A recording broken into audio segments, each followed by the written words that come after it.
Ku munsi w'ejo saa moya z'ijoro nibwo inkuru y'incamugongo imenyesha ko Dr Aissa Kirabo Kakira yitabye Imana yagiye hanze. Iyi nkuru yamenyekanye mu itangazo ibiro by'umukuru w'igihugu cya Somalia byashyize hanze, aho perezida wa Somalia Hassan Sheikh Mohamud yihanganishije umuryango wa Dr Aissa Kirabo Kakira ndetse n'u Rwanda muri rusange. Muri iyi nkuru mutwemere tugaruke ku mateka ndetse n'ubuzima bwa nyakwigendera Dr Aissa Kirabo Kakira witabye Imana mu ijoro ryo ku munsi w'ejo tariki 12 z'ukwezi kwa Kanama uyu mwaka wa 2025. Murakaza neza, naho ngiye wategura iki kiganiro. Amazina yanjye nitwa Gladiator.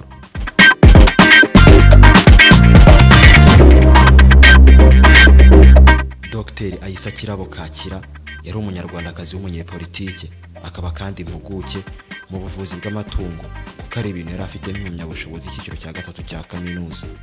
Nyakwigendera Dr Aissa Kirabo Kakira yabonye izuba mwaka w'igihumbi 1964, akaba yitabye Imana mu ijoro rya tariki 12 z'ukwezi kwa Munani mwaka wa 2025, afite imyaka 61 y'amavuko. Dr Aissa Kirabo Kakira mu gihe kigera ku myaka 23 yari amaze mu rugendo rwa politike, yakoze imirimo itandukanye.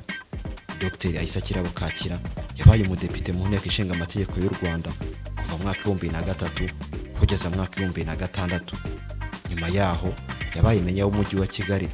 Izi zikaba ari inshingano yakoze kuva mwaka wa 2006 kugeza mwaka wa 2011. Nyuma yaho Dr Aissa Kirabo Kakira yaje kugirwa guverineri w'intara y'Iburasirazuba. Iyi ikaba ariyo ntara nini mu Rwanda yahituwe n'abaturage barenga 2,500,000. Muri izi nshingano Dr Aissa Kirabo Kakira akaba yarazimazeho igihe gitoya. Dr Aissa Kirabo Kakira ni umwe mu bayobozi bazanye impinduka ubwo ari umuyobozi w'umujyi wa Kigali, kuko nk'urugero mwaka wa 2008 ubwo Dr Aissa Kirabo Kakira yari meya w'umujyi wa Kigali, yahawe ishimwe n'ishami ry'umuryango w'abibumbye rishinzwe imiturire UN Habitat kubwo kugira uyu mujyi icyitegererezo mu isuku, ituze ndetse n'iterambere rirambye. Si ibyo gusa, kuko yanashimiwe gufasha abaturage kubona inzu zijyanye n'ubushobozi bwabo ndetse no kubona akazi mu buryo bworoshye. Kuva mu mwaka wa 2011 kugera mu mwaka wa 2018, Dr Aissa Kirabo Kakira yabaye umuyobozi nshingwabikorwa wungirije w'ishami ry'umuryango w'abibumbye rishinzwe imiturire. Uyu muryango ukabazwe nka UN Habitat.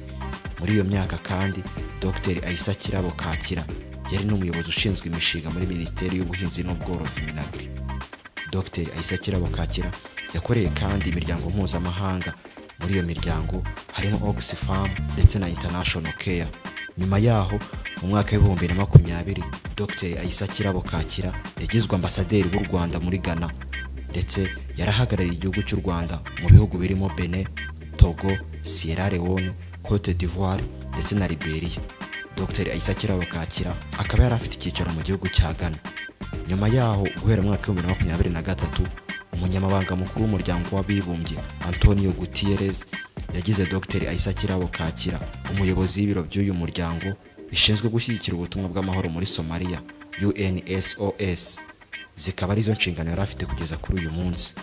Hirya y'ubuzima bwa politike, ambasaderi Dr Aissa Kirabo Kakira yari afite impamyabushobozi y'icyiciro cya gatatu cya kaminuza mu bijyanye n'ubuvuzi bw'amatungo ndetse n'umusaruro wayo, ibizwi nka Veterinary Science in Animal Production and Economics. Ikaba ari impamyabushobozi yakuye muri kaminuza ya James Cook. Iyi ikaba ari kaminuza iherereye mu gihugu cya Australia. Si yo yonyine, kuko Dr Aissa Kirabo Kakira yari anafite impamyabushobozi y'icyiciro cya kabiri cya kaminuza mu bijyanye n'ubuvuzi bw'amatungo, ibizwi cyane nka Veterinary Medicine. Ikaba ari impamyabushobozi yakuye muri kaminuza ya Makerere, ni kaminuza mu gihugu cya Uganda. Uyu mubyeyi yitabye Imana azize uburwayi, akaba yari afite imyaka 61 y'amavuko, ndetse akaba yari umubyeyi w'abana 4. Benshi babinyujije mu butumwa bwo ku mbuga nkoranyambaga bakaba bafashe mu mugongo u Rwanda ndetse by'umwihariko n'umuryango wa Dr Aissa Kirabo Kakira. Natwe nk'ikinyamakuru umunota.com ndetse n'umunota TV official twifurije nyakwigendera Dr Aissa Kirabo Kakira iruhuko ridashira. Munyemerere mbashimire mwanije umwanya wanyu tukabana muri iki kiganiro. Iyi chaîne yitwa Umunota TV official, kanda subscribe cyangwa se abone aho hasi mu ibara ry'umutuku kugira ngo ibiganiro tubategurira bijye bikugera mu bambere. Munyemerere mbashimire naho ngiye mwabanye amazina yanjye nitwa Gladiator.